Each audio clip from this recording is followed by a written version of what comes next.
Do we have the right mic on? Now we do. Now we do. What's up, everyone?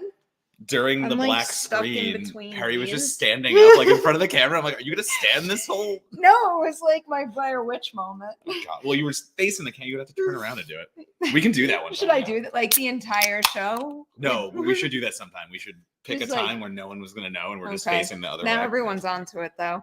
How do we look? How do we sound? What's up, everyone? Better than usual. Hi. I'm not in a cave in New Orleans.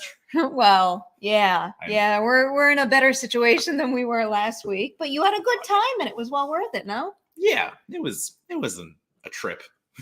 Is the way we'll say it.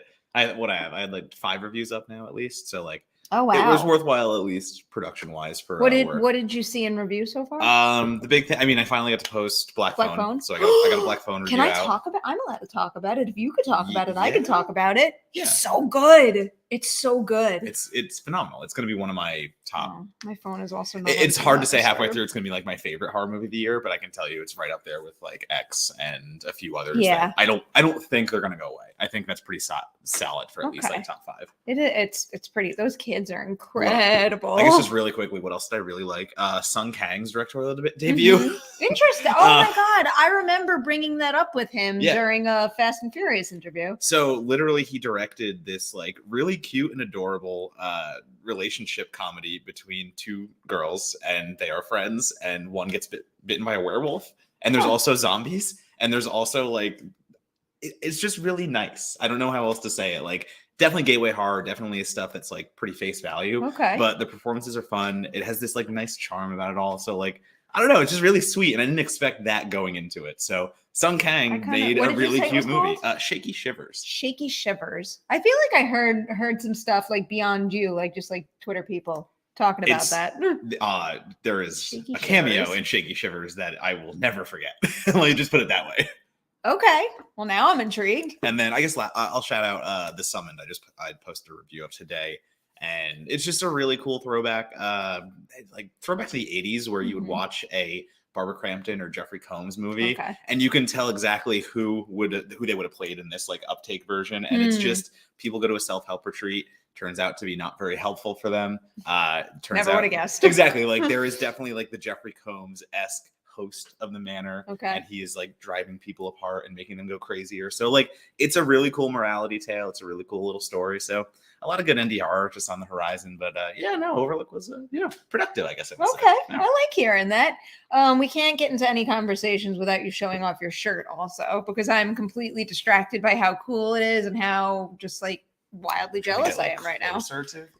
Oh, God. Yeah, there we go. I don't I'm know. holding the table. It's just The a curly back shirt. is so cool too. Like, are you able to show any of the back? Oh yeah, you got it. Can you see it? Yeah, you could see Can you it. see my back? It's the question that Ghostface asks And it's Kirby her- towards the end of the do you wanna film. It's read the it? whole thing. Read it. Oh, I wish I had this memorized. So it's named the remake of the groundbreaking horror movie in which, and then she just like spits off titles. Halloween, Texas Chainsaw, Dawn of the Dead, The Hills of Eyes, Amityville Horror, Last House on the Left, Friday the 13th, The Nightmare on Elm Street, My Bloody Valentine, When a Stranger Calls, Prom Night, Black Christmas, House of Wax, The Fog, Piranha. It's one of those, right? I love how they work Piranha in there too. Just all the good ones. Well, actually, the fog was not, but For the Lightyear junket the other day, I got to talk to James Brolin, Mm. and as a Long Islander who watched Amityville way too much, yeah, it was very exciting to get to That's talk pretty to cool. him. Also, because he's just a legend. I never talked to Brolin. He's very, very Yeah, nice. I'm sure He's he very, is. very nice. I can't wait to share those interviews. All right. Should we roll into one of our main events? Yeah, might as well. So, we are doing something very, very cool tonight. Okay, wait. Let's do the super Yeah, chat. super That chat way first. we can No, clear the super chat live first. chat so everyone can play along. We're going to do one super chat first One super chat. because Haunted Autumn is here. Seldom does a new film or streaming project sneak up on me. Castlevania Nocturne was such a glorious surprise. Thoughts for the continuation? Have you watched it? I kept meaning to Just go a back little bit and of it. watch it. I watched like a teeny tiny bit. I was able to start it one day, and when I say start it, I got like as far in as I could for that day, and I haven't picked it up since. I But can't remember who was super hyped on it and kept trying to get me to watch it. a lot of people actually. I mean, like a lot legitimately, of people, but I feel like it was someone like Raffer, I would say it's rough because it's yeah. animated. So what I saw, I really liked. I think what they're doing is really good. They're like being able to do. I mean, I would love to see like a live action, obviously Castlevania at some Wow. point, but I wouldn't mind that. Thank you so much for supporting the show, Haunted Autumn. All right. also a few people asked if we're gonna rank our Jurassic movies, and I'll rank them. We'll I get think there. my rank list might have gone. I was gonna say, live. like, should we do that later? Like, Yeah, we'll do it we'll get that later. But first, I have a feeling some of you are here for this. We are doing a Merri Hour first right now. We are hosting a giveaway. So we are basically giving away That's what a giveaway is. We're giving away movies. And the thing is, we're going to give away codes to a 4-pack of movies. And these codes, you're able to redeem them on Movies Anywhere. If you've watched Collider, you're probably familiar with Movies Anywhere. But just in case you are not aware, it's this great app that basically lets you bring all of your favorite digital movies together in one simple place. And I've been using it for years now, and I love it, and I keep using it, and I highly recommend you guys using it if you like to organize your movies your way. And I'm an organization nut, so I like having them all right there. So they are doing a little something. They do something special a lot, where they create these menus of movies based on certain themes or in celebration of something, like this month, like Pride Month, and they have a whole bunch of really great movies on that list. I highly recommend going to check it out. But we were given the opportunity to pick 4 of our favorite from that list. And what they've done is they've given us 3 redemption codes. So 3 people are going to win tonight. And when you put that code in on Movies Anywhere in the redeem section, you're going to get all 4 of these movies. And they're good movies. We're doing The Kids Are All Right, Booksmart, Love, Simon. And this, I feel like this last one's a big one. The Fallout. So you could own The Fallout. I was going to say, The Fallout's huge because obviously it's only on HBO Max at this point to stream and whatnot. So actually owning The Fallout if you don't have HBO Max is a huge thing. And owning The Fallout is, we might as well just start with that. Oh, no, we need to actually tell you all how to win. I was going to say, so we're the giveaway. We're going to blab about these movies for a little bit. But the way that we're going to give it away right now is we're going to do it in the live chat. So we're going to pose a question to you right now. And all you have to do is put your answer in the live chat.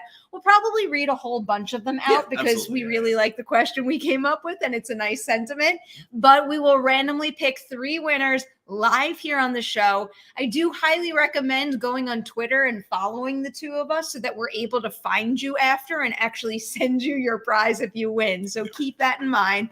But our big question for this is we want you to go in the live chat and you have to name a movie that's made you feel part of a community.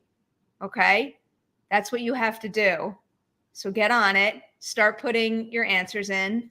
And we're going to blab about these movies that we love so much, and also, beginning with The Fallout. Give us a sentence or 2 about why.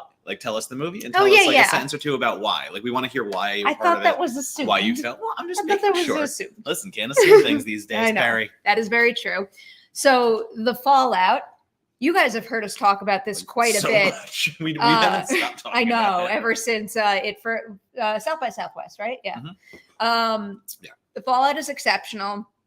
Another reason that you're really going to want to prioritize watching that movie right now is because I do have high hopes it's going to get Emmy nominations. I was really bummed when HBO Max took it at first and they weren't going to give it a theatrical release. But, Oscar season came and went, and now it's time for The Fallout to get nominated for awards. So I'm heavily rooting for it right now. It's eligible for an Emmy?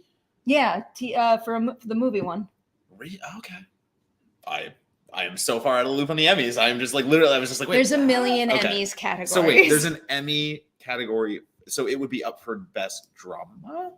Let me just pull up the exact. So this is just me being I didn't know the Emmys actually branched out into this kind of territory. So that's why I'm very surprised. It was when Bad Education came out. Oh, that's right. I remember that. You know what I mean? Yeah. Okay. I like Bad Education too. But TV movie. Oh, so That would be the logical thing to call that category that I couldn't think of. But yes, TV movie. So it by definition is saying because it is streaming, it is a TV movie? No. Okay. Wait, what did you just ask that she just said no If to? it's up for best TV movie, is that not defining something streaming as a TV movie? Streaming films do not qualify as TV movies. Okay. But it's on there. I mean, there's a lot of streamers Yeah. here. A debate for another time.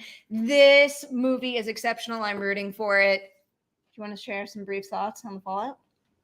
It continues to be one of the films that I cannot shake from my head. I mean that in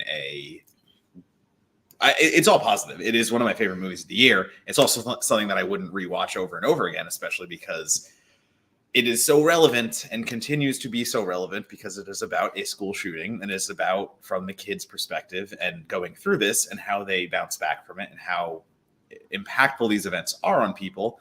And, you know, as we don't do anything about that in reality, this movie just proves to be like such a hard pill to swallow. But again, it is so good at showing all of the things about why we should do something about our country at this point. It's just really goddamn good at what it does. I am so distracted by so many wonderful answers we already have to the question. We'll get there. The other thing to note about the Fallout is Jenna Ortega. Jenna Ortega. I was about to say it's the year of Jenna Ortega, but I don't think it's going to be a year of Jenna Ortega. I think it's going to be like forever her. I mean, like yeah. She's not going anywhere. She's going to be incredible. Do you want to bring up one next? I threw out the Fallout first. I mean, we like Booksmart. Like I just Oh, that is Booksmart. a you know, for how harrowing and deep and poignant the Fallout is. I think Booksmart is just full of joy and full of humor, and it also tells a really emotional story. Like it is very much an emotional storytelling device, but I just have a lot more fun with that one, I would say. So like Wow. Booksmart for me is Yeah. one I can. So I've rewatched it like a few times, and it doesn't lose its laughability for me. No. Like it just stays constant, and like I keep laughing at the same jokes over and over again. It's not even just like having the same laugh out of it. It's one of those ones where the more I watch it, the funnier the jokes become. And I can quote too much of that movie. I think Olivia Wilde knocked her first feature as a director just like so far out of the park. I mean, it's funny that I'm bringing this one up because it's also a South by Southwest movie, That's but right. I'll never forget the first screening where I saw it there. And it was just like the audience was absolutely loving it. And then I saw it so many times after. And it was also so exciting to, you know, I know it didn't really wind up getting an Oscar nomination, but it was so nice seeing that movie get some recognition where, you know, it seemed like a lot of people out there weren't just boxing it in like, oh, it's a teen comedy. Like, you know, let's just file it in the entertainment value sector. But it was really being recognized for like how funny it is, but how like heartfelt those storylines are. And also that like the cast is incredible. Their chemistry is something else. I could watch that movie over and over and over again. It's a big old hug. That is a big It's a old hug. of a movie. I mean, this nenext one's a big old hug too. I think Love, Simon feels like a big old hug. I think that's one of Nick Robinson's best performances ever. And he's a pretty good actor, but that one to me is just one of the best of the best. And that's another one that I'll never forget the first time I saw it. It's just like my heart wanted to explode. It's just such a beautiful character journey of someone going through that kind of experience in their life where the writing and also Robinson's performance do like everything they need to do to be able to pull you into that character's headspace and like truly feel the weight on his shoulders from carrying around that secret. And then like, I think there is actually a line later on that it feels like a weight lifted off and you can share in that feeling. And it's a really beautiful thing. And then The Kids Are All Right. I have not rewatched since it had its run way back when. Like how long ago? That was 20. I feel like it was 2010. So like literally, I was gonna say I was definitely just starting film school around then. It's funny to like date myself in a way where I remember getting the screening invite for this movie and to like think that I was actually doing this in 2010 is fucking wild. Sorry, like just insanely wild right now. Anyway, hugely stacked cast. Annette Bening, Julianne Moore, Mark Ruffalo, Josh Hutcherson, Mia Wasikowska, and like the way that they depict what happens in the film, for those who haven't seen it, it is about a family and the kids want to get in touch with their sperm donor father. So it is a lesbian couple who has raised these two kids, and they've used the same sperm donor. And Mark Ruffalo plays Paul, the guy who comes into their lives. And the way that things happen is very interesting because it goes the more dramatic route, and it goes the more conflict-driven route, because Paul falls in with one of the women just by out of appreciation. They strike up a relationship, and then it becomes about, Paul interfering with the sexuality of two women and how that story plays out and how it all ends at the end. I'm trying to, like, if people haven't seen it yet, I don't want to, like, keep giving away plot details. But it's a really touching story about how that plays out and the way it plays out and the realizations that are made. And it got all the awards praise for a reason. It's just, again, a very heartfelt, touching film. And it's a little heavier than some of the other ones. Obviously not The Fallout, but, like, yeah, there's a lot to dig on that one, but it's so the performances across the board are just good. It's a very special movie. That's one of the ones on this list that stands out, mainly because I know my mom loves it so much. Oh, really? No. Like, that was one of those ones that Mom and Ems could just like push repeat on, or whenever it's on, she's got to watch it through to the end. And she's definitely seen it more times than I have, but I get it. That one had legs too. That had legs for a while. Like, people talking about it and just how good those performances were. So, like, these are good films in one package. A lot of good cinema. Like, I still can't believe you get all four of these films. It's so cool. All right. Neither can I. So I'm going to scroll back to the top and read some of these. I think it starts like here. Wait, what are Sorry, you laughing I'm just at? laughing at Party Goose putting in the Human Centipede too. Oh, that is a community film. I mean, there are a lot of people like brought together in that movie. No. It brought a lot of people together. So. I mean, it's kind of funny. It's funny. Sorry, that's a good one. I mean, this is a good one. Avengers Endgame. It was a huge event for the MCU. That's interesting. We've got the Terminator, people uniting to battle a greater evil, and also mother father love. The Scream community. That's better. I was gonna say I want more like personal answers. Yeah. This is a better one. When I was cyberbullied and close to dark places, I started writing my fan fictions and made friends, practically family in that community. I owe my life to those films, literally. Scream. Those are the answers. Scream community is really something special. So is Jurassic Park, a movie that made me feel the true cinematic experience. I could not agree with you more. Jurassic Park is the first movie that made me fully feel the effects of movie magic. And I was too young. The first time I saw it, I was too young, and then I watched it again as like an appreciator, going like, "Oh God!" Like, yeah, no, this was big. There's more Scream love here from Hoshi. Scream 2022 for uniting the horror and film community against toxic fandom. How can a fandom be toxic, though? No, that doesn't happen. It's a line. So good. Tommy's here. How can a fandom be toxic? I have a list of options I can answer with, but the hardest part is narrowing down my answer to 200 words. That's it. Easily could be Star Wars, but I'm going to say Boy Erased. The movie was very relatable and made me realize I wasn't alone. It's a tough yet beautiful film that is very important.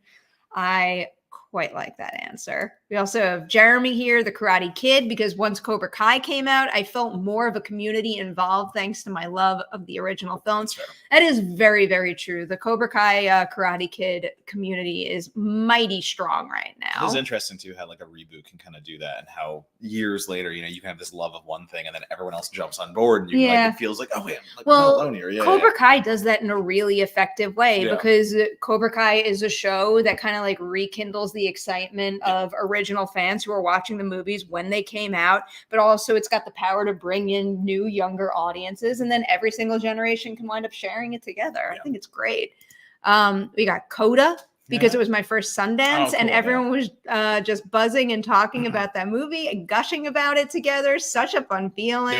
There's a huge thing behind that, because I remember being at my first festival, and I think like was Green Room my first one? What Green Room around then, but like I hadn't experienced that yet. What is being said in this comment, seeing something so early and getting caught up in the hype ahead of time and like Yeah. getting to feel like a part of it. Like, and that was Green Room. That was a few things I saw very early on. And yeah, that was a really cool feeling actually. Like that is awesome.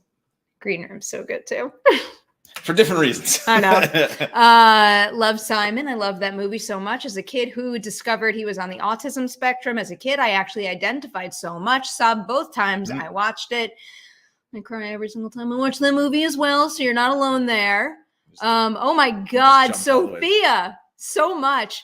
Part 1 has to be Harry Potter, the saga itself, but let's say the one that started it all, Harry Potter and the Philosopher's Stone, is the first time that I felt I watched something that a lot of people love. It was an amazing line to start a conversation. It was the way to open to a new friendship. There's another part. And I still remember being with a group of all foreigners being in a new country, trying to connect to each other and finding it through Harry Potter and this funny song. One more. And Potter. finally, I'll never forget that. That song is So burned in my good. brain for life. So I think you jumped down a little bit. Go back up a little bit. I know. It was just a weird I thing wanted to happened. read. No, I no, wanted no. to read her Just whole thing. Which but like one? everything's like jumped for some reason. I'll let you do it now. Yeah, sorry. I just saw one for bra. Also, just a shout out. That was a very good scream. Jenna That was a very good Ortega. scream in X. I mean, like specifically her scream Yeah. in X. That was good. I mean, that again. Breakfast Club, relating to different people from our childhood. That's a great answer too. This is hard. There's too many good answers. All right. How about All right. which one? I was just gonna see the go home. Oh, Sam. Me and my elementary school friends all love Star Wars, and they introduced me to Spaceballs, which is my introduction to the world of film parody, something that I had no idea could be done. What else is at the bottom? Yeah. About. Oh, there's so many good answers. It's I so mean, hard. Can I pick the first one? Yeah, you could pick the Okay. first one. Hold on. I'm so nervous. Why are you, I don't why are you know. nervous? I don't know. You have nothing to be nervous about. Sorry, I'm scrolling to the top. Who's the first? I think this one gets exactly what the Yeah. question is. So like that's the first All one. right. Seaman 710 Crypt of Horror. You are our first official winner.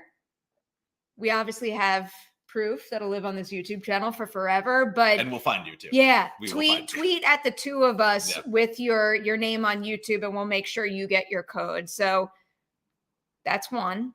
That wasn't like a threat. We'll find you. That's It's one. just for the giveaway. I just want to make We sure will find that you. wasn't some Brian Mills shit there. That was I don't like picking, but I am gonna pick You Sophia. have to. Yeah, I that's fair. know. That is I a know. bet. It was such a beautiful answer, Sophia, and Oh, yeah, and you've it been was- such a wonderful supporter of the channel for so long. So I think that's the part that like sells it, like the way to bring the community together, because it's less about the what they're watching and more about how it brought them together and like that whole thing. So I Yeah. think that's what the community part is about. So you too, Sophia. Shoot us a message on Twitter, or you can message me on Instagram too, and we will make sure you get a code as well.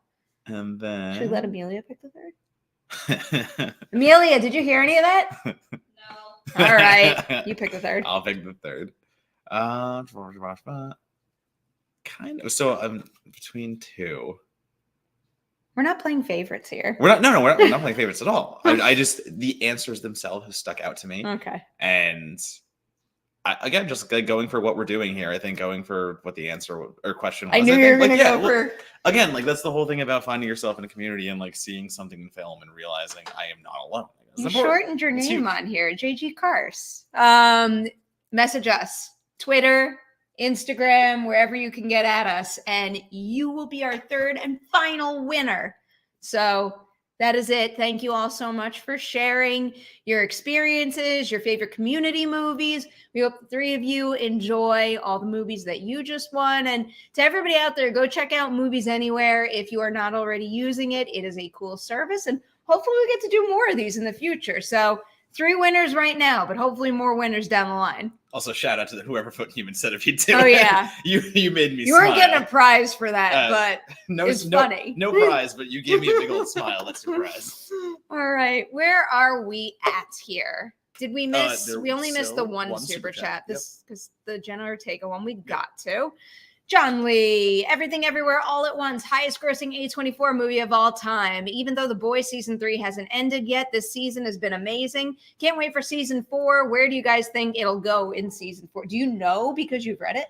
So it's hard to say where it'll go because they're kind of jumping around right now based on the comics. They're not going linearly because they are, you know, do you want to use this to kind of talk about The Boys? Yeah, we for a can little talk bit? about The 'Cause Boys. we will only talk about what is out to this point and also will not spoil. But in the same regard, we're up to episode 4 at this point. And I know that episode 6 is Herogasm. And like Herogasm is a huge thing that happens in the comics. And it's a little earlier. I know what that is. Yeah. So like they're playing around. So it's hard to say where it will go. But what they're teasing and what they're doing at this point, I really want to say that so far season 3 is easily on par to be my favorite season. I think I did a review of the first 3 episodes and gave it an 8 out of 10. I gave the last episode a 9 out of 10. Like the storytelling it is doing right now and the way it is using brutality, but not just in a like random act of violence kind of way where people kind of thought the first 2 seasons were like overly mean, overly bleak, just a lot of violence, blah, blah, blah. I get that. I can see that in parts. Season 3 kind of feels like reflexive to those complaints in a way because all of that violence is still there and they continue to up the ante with hamsters and dildos and all these other things. But there are now these like consequential reactions in the way that the story is developing around this brutality in the way that like in this episode alone, episode 4, Huey, Kimiko, and Starlight all are so affected by a dead body and the way that it is altering their arcs and the way the storytelling is on. Like you just have more to chew on now. And like, it's just so evident that atop all the commentary they're doing with Homelander and things like that, they're really getting into the nitty gritty about like the characters themselves and they've had time. So I'm just so overly impressed with this season so far, where it will go. I hope it just keeps doing what it's doing. I hope it really dives in harder. And again, knowing that Herogasm is 2 episodes away is so monumental at this point. And when you get there, like it is called Herogasm for a reason. It is just one massive superhero orgy. I don't know what they're going to do with it and how much they'll show, but knowing what Termite did in the first scene of this season, I feel like they're not going to hold anything back.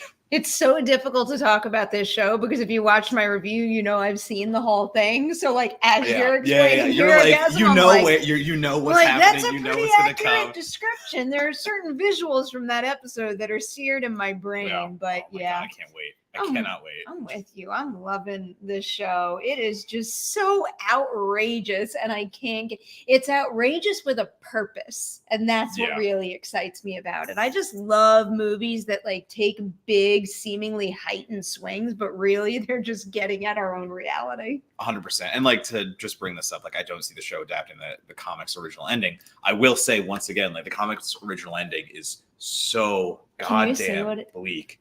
What is it? I don't know if I want to say it, but can like you whisper it to me? No, I'm not gonna Why? whisper I want to it. know so badly. I mean, can I predict what it is? Can I guess? I mean, let's put it this way. It involves Homelander. It involves Butcher. It obviously involves everything they're teasing. Okay. But this show cannot give up Homelander already. Like, Homelander is the driving force. We said this last episode. Like, Anthony Starr is doing awards-worthy work as Homelander, and they are not getting rid of him anytime soon. So, whenever this ends, if they do go with the comic ending, they will have tremendous success, I believe. But it's a lot. It's a lot to take in because it's not only, let's put it this way, it ain't only like Homelander going down. Like there's a lot of people that go down in that finale, and I don't know if the show can do that much. I'm gonna make you. I'll tell you later. Don't worry. I'll tell you later. The second we're off. Because that's the thing. Like stream. it's hard to like. What if they do adapt it? Like I don't want to blow it for everyone else or something like that. Like, that's the thing. It becomes hard. That's probably the appropriate thing to do. I was busy egging them on. But like read the comics. If you are liking this show, I should say like. This is the watered down version. And I know that sounds insane because the way everyone talks. Again, like I'm talking about literally a hamster last episode that levitates and chews through a guy's eyeball and like comes out his like neck or something. But the real, do you want to know the origin of that hamster in the actual comics? Okay. I'll give you that. There is, so the death that happens right before that in the episode is, Huey is involved. That is out of the comics. That is Huey's first kill in the actual comics as well. So Okay. they did that shot for shot. That is actually, well, not shot for shot because he's not naked in the actual in the comics. Okay. But like that is right out of it. And the hamster is a throwback to a hamster named Jamie from the comic. And he is named Jamie by Huey because when Huey in the comics punches through a superhero named Blarneycock, who is Queen Maeve's son, and Wow. they're fighting. It's the boys versus a Teenage Kicks, I believe. I forget. I believe it's Teenage Kicks, a super team. Okay. And Blarneycock is one of them. And he is a fetishistic, kind of weird dude, let's say.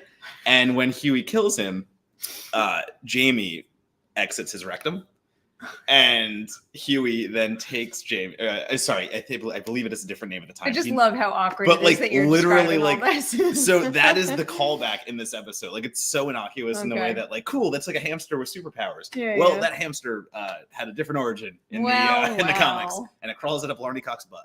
Okay, that was a play-by-play that we just got So live again, on the Merri Hour. If you are enjoying what you're seeing and you want more of that, read the comics because it's so much more effed up. It is so much more effed up.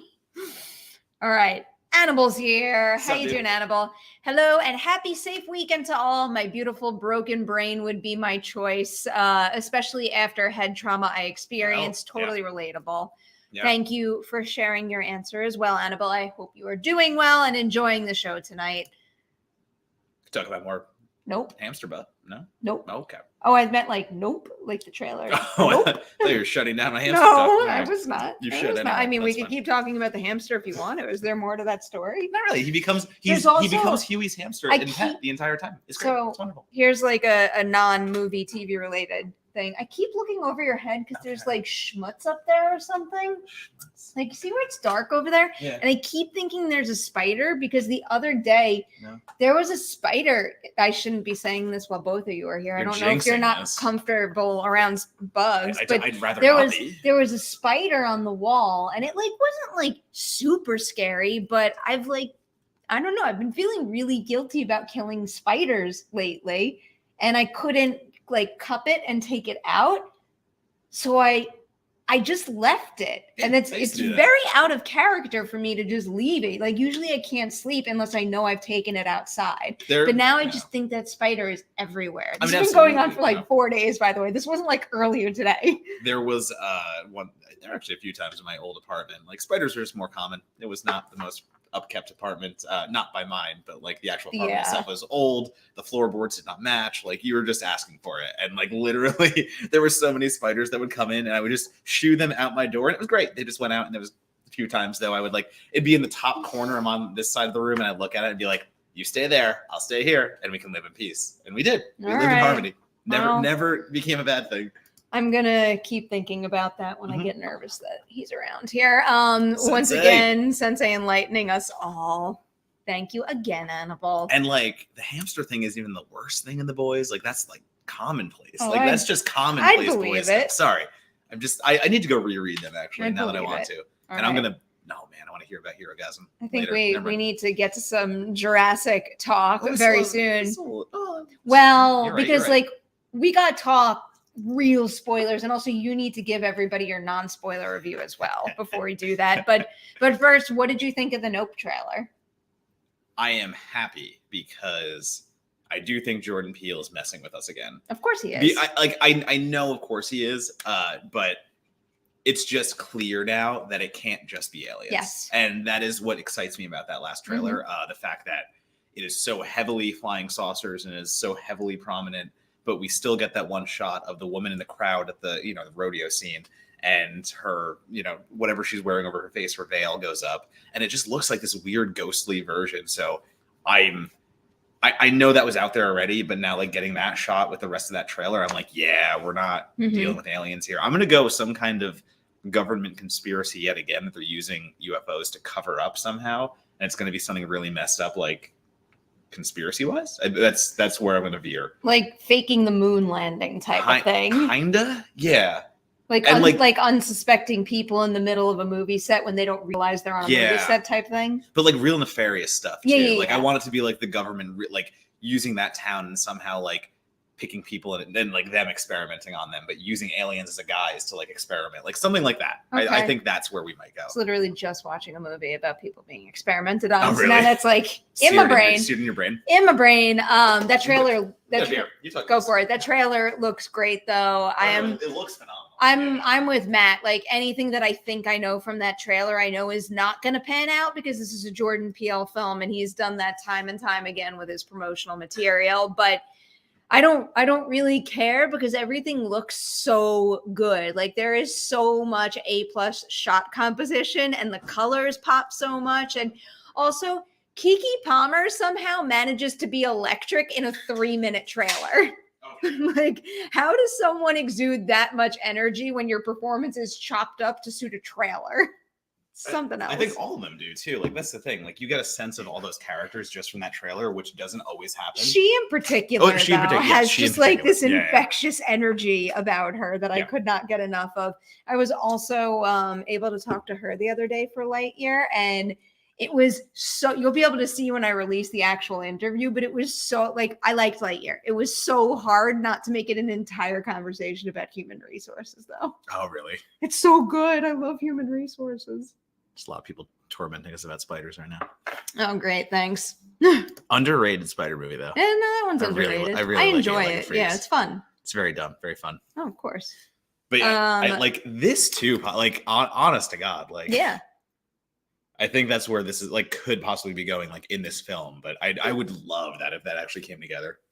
I wouldn't mind some sort of connectivity. I don't want to put that kind of pressure on him, though. Yeah, no, that is true. But like in the same sense, it would be really fun. I love how like you literally just saw in 2 seconds me be like, I like that. I did maybe not. Yes and no. Jurassic. Perri, look what I'm drinking. What are you drinking? A Blue Moon. I haven't had one of those mango ones in forever. They're good. I think I drank. I didn't like not like it, but I think I drank one the day that I bought them and never drank one again for some kind of reason. First, Nope, the boys. So we're on Jurassic. Yeah. Okay. Oh, no Sam. question. No question. You're too generous, Sam, but thank you. No question again. No question again this week. Just having a great week and want to express my gratitude. Thank you both for always being awesome, wonderful, and wonderfully awesome. Your commitment to keeping Friday evenings so entertaining is beyond appreciated. This super chat is truly beyond, like, I cannot express right now how much I appreciate that. So, Sam, we love having you here every single Friday, and your support means the world to us. So thank you. Don't go home. Stay here. Stay here, Sam. Change your name to Stay Here, Sam. Oh, you rock, Sam. Thank you. Jurassic. Let's start World ranks. Dominion. Let's just start ranks. I just want to see if my article went up. You want to spoil your article? I don't know. I mostly I just want to make sure my repost worked. Yeah. Sometimes when you like update something, I never know. It's not here. So now I'm thinking maybe it didn't work. Nope, it doesn't look like it did. I don't see it anywhere. Okay. I'll have to fix that later, but I'll just tell you my rankings. Do you want to go first or do you want me to? Can we go one by one? I'm actually very curious. Let's just like mine start is at the top. Mine is very different now. Oh, so I'm taking some bolder swings on my list now. All right. So what's your number one? Oh, look, we're starting at the top. Yeah, let's start at the top. Jurassic Park. Jurassic Park, same one. What's your number two? I need to preface this. Oh no. I'm going to give away my number 3 in the process. Okay. Jurassic World and The Lost World flip-flop positions every once in a while depending on my mood. Okay. Right now, Jurassic World is my number 2. Okay, so my number 2 is Lost World. So okay. My number 3 is right now. I mean, tomorrow it might change. My number 3 is Fallen. Wow. My number 3 is Fallen Kingdom. I'm not. Okay. Yeah, no, straight up JP, Lost World, Fallen Kingdom. And then, so your 4 would be Dominion. Jurassic World for me. Okay. So your 5 would be. So need to preface 5 and 6. These also switch places every once in a while. Yeah. But at this very moment, my number 5 is Jurassic Park 3. Okay, so my number 5. Wait, no, sorry. Where do we get to? Jurassic Park. Lost I'm World. having a hard enough time doing this and keeping track of my own list. That's great. You did Jurassic Park, Then you had a weird pick. Then you had Fallen Kingdom. No, Lost World. Lost World, Fallen Kingdom. So what's after that? Jurassic Park, Lost World, Fallen Kingdom, Jurassic World. Oh, okay. And then, so you went to 5, so I'll go to my 5, which is Jurassic Park 3, and Dominion is last place. Wow, my Dominion's last place bad. goes to Fallen Kingdom. Nope. And again, to tell you how I really feel about all these, I think every single one of them, in my book, I know this is not the same for everybody, on Rotten Tomatoes scale, they're all fresh for me. I think every single one of them has their merits. So for me, it would be my positives. If it were in the Rotten Tomatoes scale, if we're going positive, it would be Jurassic Park number 1, Lost World, Fallen Kingdom, Jurassic World, JP3, all positive. Dominion is my only negative.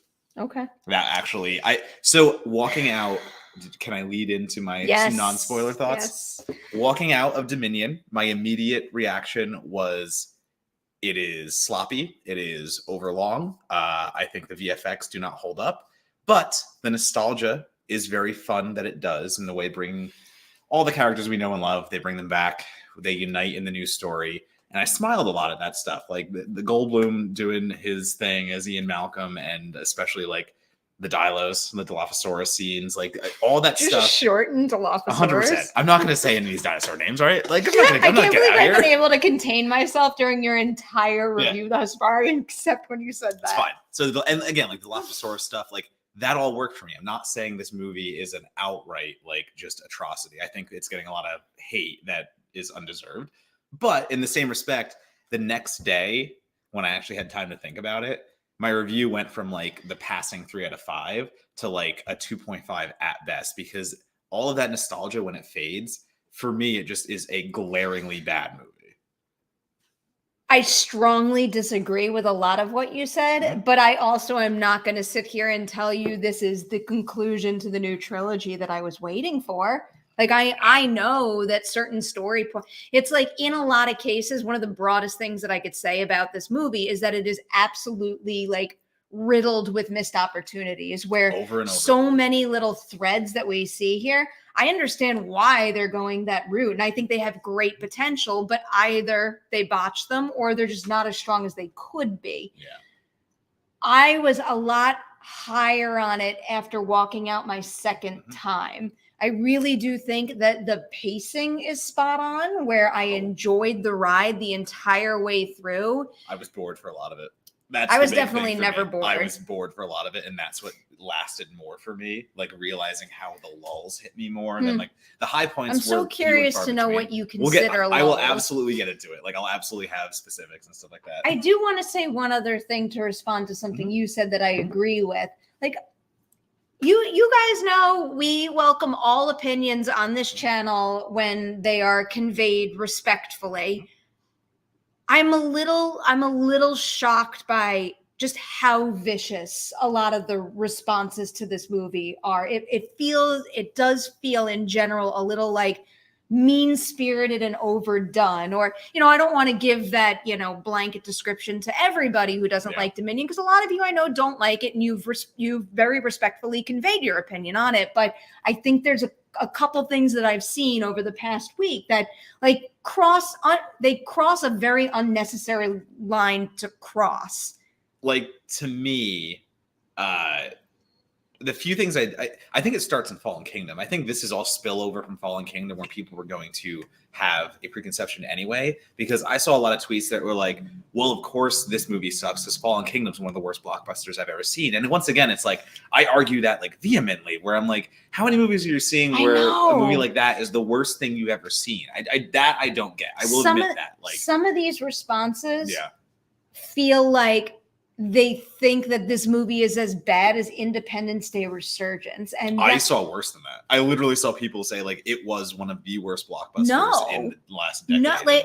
No. And there are so, like, again, I don't want to make it like, if you don't feel the way I feel, I'm mad at you or anything like that. But whenever I come up with a score for a review, that score reflects every single department that was involved in that film. So even if you have one piss poor storyline, I, for one, think the mix of visual and practical effects in this movie are excellent. I think the shot composition is stellar from top to bottom. I think some of these performances are really great, and the cast chemistry is so on point. So the newbies. Oh my God, DeWanda Wise and Mamadou Ache Yep. almost run away with this entire movie. I think they do. Oh, I see. I think they absolutely run away with this. We'll get into it. We'll get into it when we hit spoilers. Which we should just do now. Yeah, because, literally we're at like 45. Let me like put my face uncomfortably close to the camera and change. You're like I'm like right here. What do you mean? I'm right here. You're totally fine. Jurassic World Do you want me to be closer to the camera? Dominion. No, Yeah, make it can you less make us awkward? even? Thank you. I really appreciate that. All right, this is it. This is where we cut off the non-spoiler talk and we go into spoiler territory. So if you have not seen Jurassic World Dominion, do not continue on with this episode of Merri Hour. We will be back Friday night next week, but virtual because I'll be in New York and you'll be here. But we'll be here and it'll be earlier. It'll probably be 6 o'clock, like 6 Eastern. Yeah, we'll figure that out. Yeah, I think so. Yeah, I that don't makes know. sense to me. Just We'll a rough do it. guess. We'll be here. We'll be here doing our thing. All right, this is it. Jurassic World Dominion spoilers. Do you want me to just start with what we were talking about just now? Yeah, if you want to do that, that's fine. So I think DeWanda Wise's character, Kayla Watts, is hands down the most successful character in this particular movie. Not only do I think that DeWanda Wise is able to Hell yeah. she's able to convey that yes, Kayla is a supporting character with a limited role in the movie, but she still makes her feel like a fully realized person. And I think it's because she manages to add layers to her character through, like mannerisms and slight mentions of things in the past. And you could see it in her wardrobe. You could see it on the plane and everything. And the character is just used exactly when she needs to be. And then Wise can absolutely make the most of every single scene that she's in. It's just everything works in that character's sense. And I agree. And I think part of the problem is she's not in it enough because this is such a huge film that is trying to do so many things that you lose a character like that is your strength. Like I wish that was a supporting character who absolutely does get the deserved screen time, but she doesn't become more prominent until the second half of the film because we have to do the whole first half of the film where we are doing first third kidnappings and all these other things. It's an almost 2 hour and 30-minute film that is a tremendous detriment to itself. That is a huge thing to me where I felt that length so much and it takes so long to get to the island. It takes so long to do what you want to do. There's no and island. Sorry, not the island. You're Mountains. Right. The mountains. Here's where we're going to differ hugely, I believe. I think that whole Malta experience sequence is so unsuccessful. Oh my! I big time disagree with that. The murder raptors look atrocious. They are not done well. Yeah, thank you. The Atrociraptors are some of the worst VFX I've seen this year so far. They don't look good. They absolutely don't look good. They're running raptors. I'm aware of that. They look terrible. Oh, they don't. Yeah. I have never said throughout every one of my reviews of one of these films, and that includes Fallen Kingdom and Jurassic World, that the VFX struggle. I think even in World and Fallen Kingdom, I've called out that despite moving more digitally and less animatronics, they're still holding up the standards of Jurassic Park. This is the first film where I walked away and I was like, that did not look good. Oh, wow. The VFX do not hold up.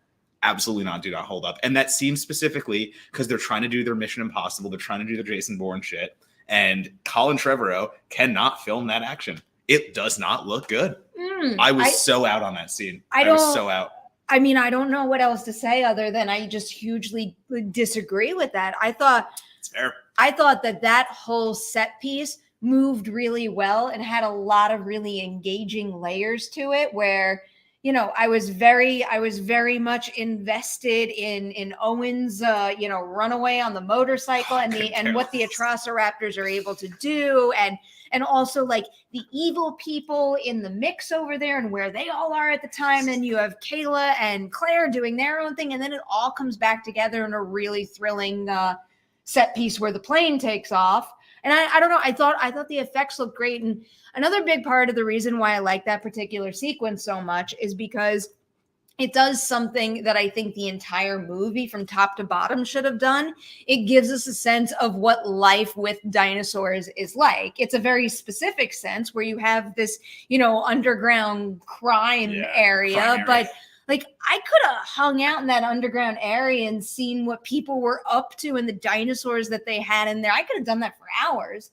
I loved exploring that area. But I feel like that's the thing, though, and that's the problem with this film, is it doesn't want to engage with all of these really cool things it brings up, but the movie is trying to do so much because, yes, we get that underground world where there are many funny things at that point introduced where it's almost like a Star Wars galaxy in a way. Like, yeah, I knew you were going to go there. It feels absolutely Star Wars. I don't mean that in a bad way. I just mean like that it looks like what they're going for, but the jump from Fallen Kingdom to that, for me, I think one of the biggest problems with this film is the gap of time.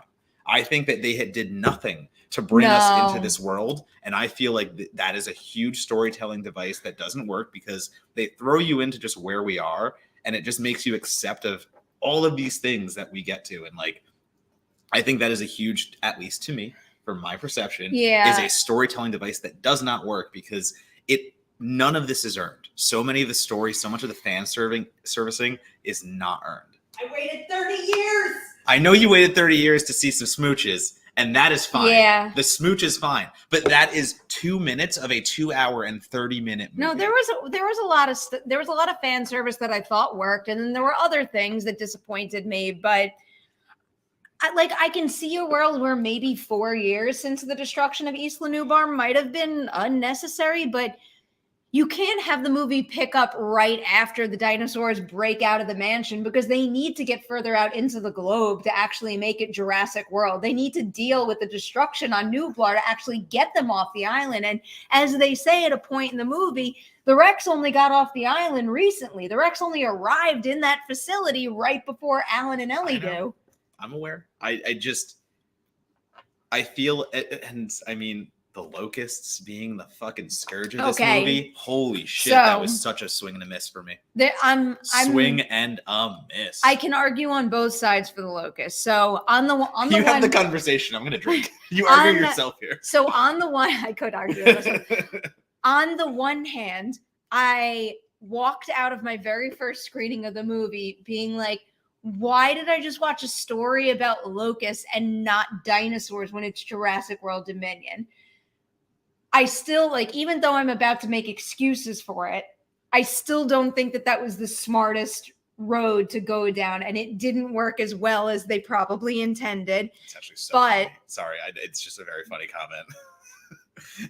I mean, yeah, people have been talking about that for a while. That would have been a funny little thing. Yeah.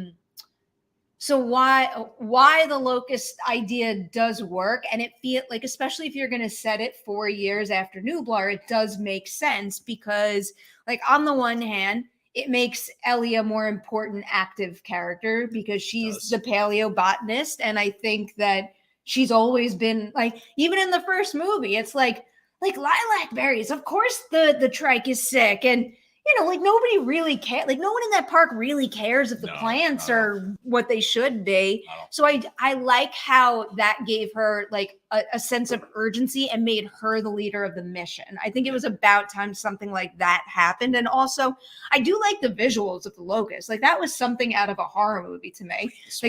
The swarm, and even them up close, they looked really creepy. Practical when they were exactly when those little practical locusts, they did look good. I have lost some of my train of thought from earlier. Well, so you're going to argue both sides. I like the urgency it gives Ellie as a character, but also it just makes sense in this world where a bioengineering company like Biosyn exists. It's never, and that also leans into the world of it all. It's like that first film, they have a select set of dinosaurs. As the films progress and they go into Jurassic World, those dinosaurs aren't even good enough anymore. Now you got to create these really monstrous hybrids and makes things worse. At this point, it makes sense to me that Biosyn wouldn't just be creating wild dinosaurs to show off to the public. They are a company that wants to make an obscene amount of money and essentially control the world. Of course, they're going to take this genetic technology and apply it to something that would completely disrupt the food chain. Yeah. I Food also source. thought the Biosyn was a fail. Well, that'll And again, like that's the issue with all this stuff. Like what they've chosen to hone in on. I just storming into Biosyn as it is. I don't feel the connection. Here's the real thing I will say about Dominion. I have felt the magic of all of these movies all throughout, and I didn't feel a lick of like. I didn't feel anything for this one. I love this franchise. I do want to say that like. I know that like you have the tattoos and all that stuff, and there's definitely you have more of an affinity towards it than I do. But like, I still love this franchise. Like, if there are three franchises I love, it's Child's Play, it's this, and it's probably the Wreck franchise. Like, those are my top three. And I'm surprised you didn't say REC again. I almost did. I stopped myself because you would have yelled at me. But like, I adore this franchise so much, and I felt none of the magic when I should have. Like, I should have been drawn in by like Dodgson. I should have been drawn in by all these things that were there, like seeing new Biosyn technology and like everything they've developed. And yet the way that they go about all of it to me is so produced and just so manufactured in a way that does not feel organic to the story they're telling. And I could not get into any. And like, let me also say something too. I'm blanking on who plays Dodgson. Campbell Scott. Hated it. Absolutely hated it. There's one line he delivers where I laughed at it, and not in the fun way. It is just what are you playing right now between Steve Jobs and something else? Like, I don't know what that character was going for, and I was not into it. I think that part of the reason the Dodgson performance doesn't work super well is also why the addition of, or the re-adding of Biosyn doesn't work well. And it's because you can't just do something like that this long after the first film came out. And also, the 1993 film doesn't even make Biosyn's existence official. Like, I know from the book that Dodgson in that movie was a Biosyn employee. Right. They never utter the name Biosyn. So you have this thing that is just nodded to in the first movie.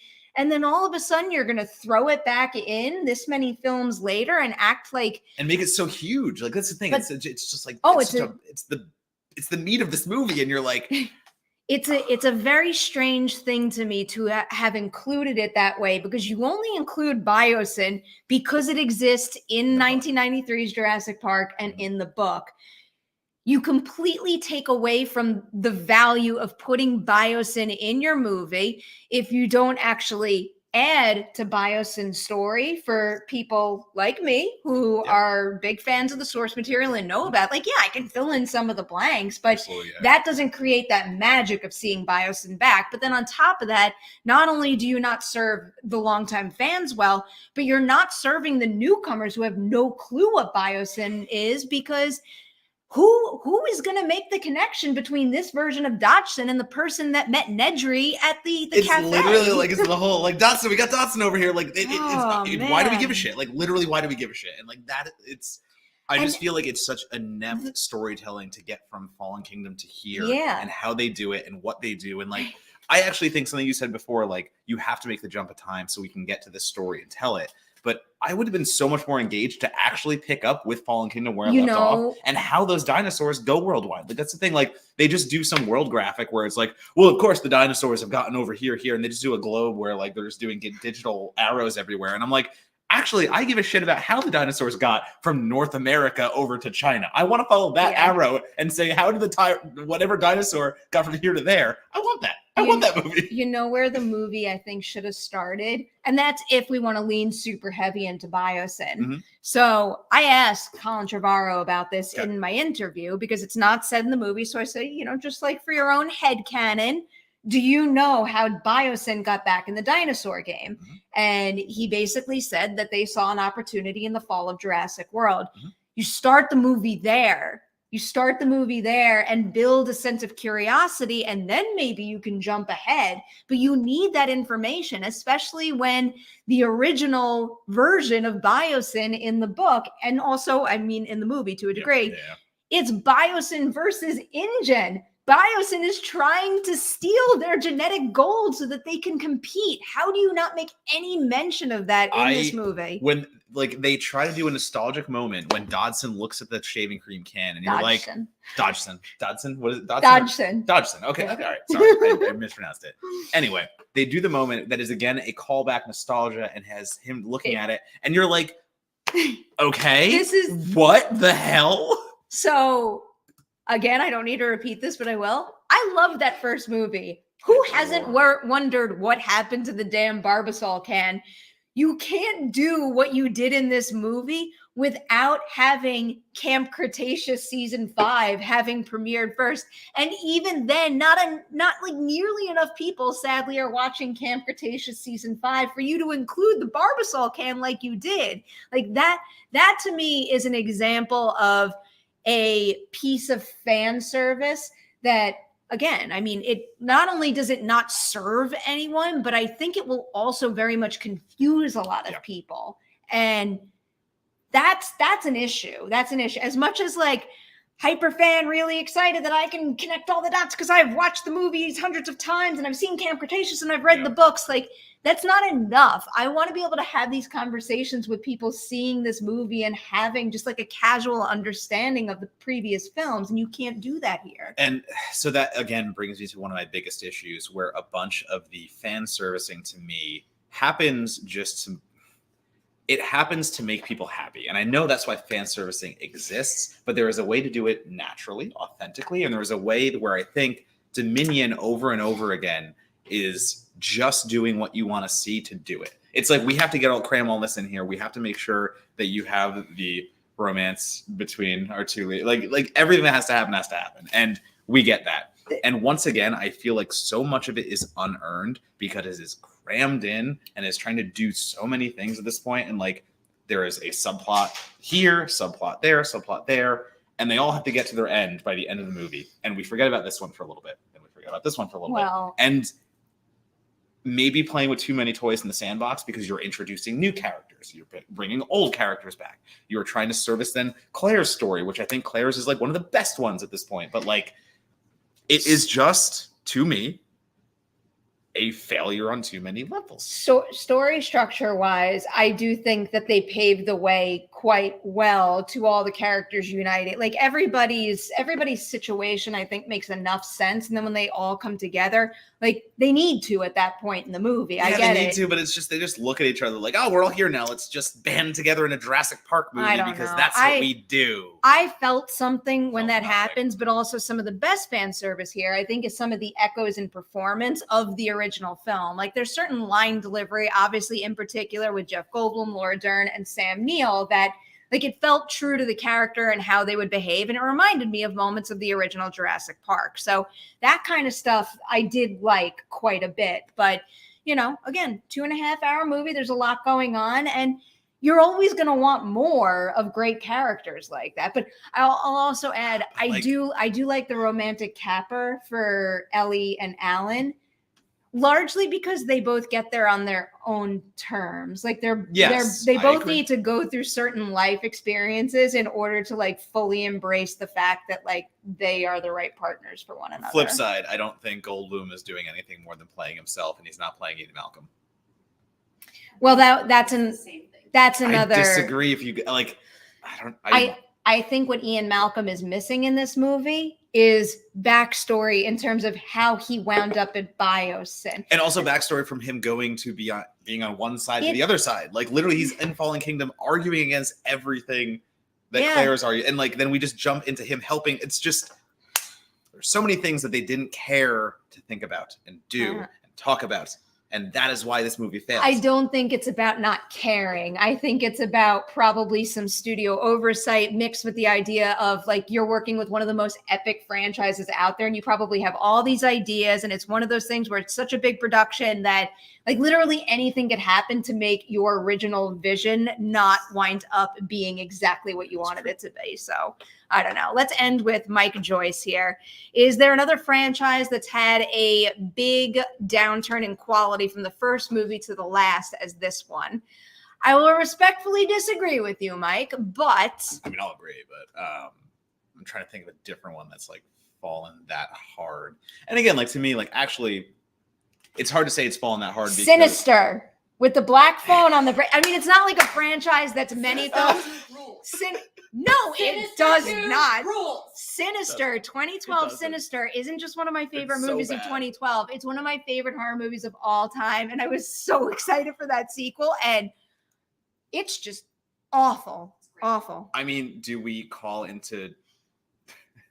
Well, so I almost said Leprechaun, but also I agree with, like, Leprechaun had one good movie, so the rest were, like, I was almost going to say, like, Hellraiser in the sense that it has gone on for so long. And the issue with Hellraiser is that some of those movies exist just to hold the rights. So they just rush some movies out just to, like, keep the rights down. So, like, for me, I kind of feel like Hellraiser was just tumbling downhill from the first movie. And there's, like, a few good ones here, but it's gone on for so long that it is just, there are way too many bad ones versus the good. I also answered this question earlier in the show, Independence Day.